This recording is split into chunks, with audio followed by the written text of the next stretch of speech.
James 1:17. Every good gift and every perfect gift is from above, coming down from the Father of lights, with whom there is no variation or shadow due to change. To fully understand what happened in the garden, the serpent must be investigated. The originator of shame and the creator of poverty has tools, devices, and strategies that must be brought into the light. His deceptions exposed to restore the image of God in every area of life to what it should be. Satan is the antithesis of all that is good. He is the nature of the Antichrist. He was once a righteous being, Ezekiel 28:15, but pride in his heart was the beginning of his fall, Ezekiel 28:17. His name was Lucifer, and he sought to exalt himself to the position of Jehovah, Isaiah 14:12-15. Full of his own vanity, his willful rebellion caused his own downfall. Also known as Satan, his name means adversary, Zechariah 3:1. Satan is the accuser, Revelation 12:10. He is the devil, which also means slanderer, 1 Peter 5:8. He is the deceiver, Revelation 20:10. He is the prince of this world, John 12:31. He is the prince of the power of the air, Ephesians 2:2. He is the tempter, Matthew 4:3. The evil one, Matthew 13:38.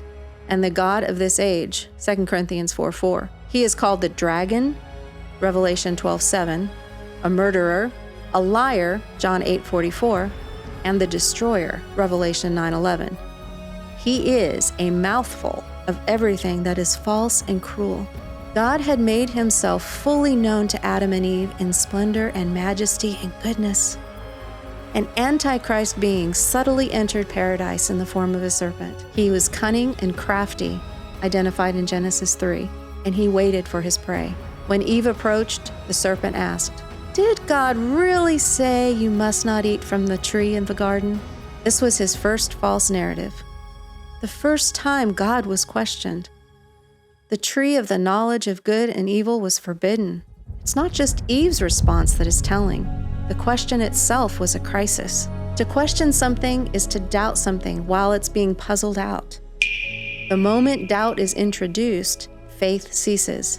Doubt and faith cannot coexist. Dr. Kirk Thompson describes what happens the moment the human mind questions reality. A surge of emotion emerges from the brainstem as it acts with the amygdala. This emerges the mind's questioning. What if I'm wrong? With an undercurrent of distress in its most basic form, fear. Anatomy of the Soul, page 207. The serpent did not, at least not yet, directly challenge what Eve knew.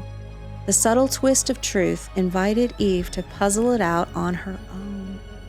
Just to trying to answer the question, her faith took a hit. The conversation did not involve pointing the woman toward God or waiting for God to inquire of the facts. Doubt was planted through Eve's emotional connection of questioning. And when doubt is in play, trust is simultaneously placed in something else. Eve answered a fool in his folly, and her eyes were turned from truth. A twisted question brought crisis into the garden. When you choose to go deeper with God, serve Him more, and yes, go on a mission trip, the twisted questions of the enemy can bring you into crisis. Doubt through an event or a series of events with relentless questions is usually among the enemy's first play. Poverty begins with doubt. Doubting makes you unstable, and it steals your faith. The promises of God get stolen. Doubting calls truth into question.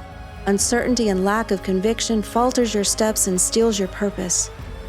Doubt does not change the truth God has declared over you. May Jesus give you strength to persevere when doubt crashes your party. Refuse to puzzle it out in isolation.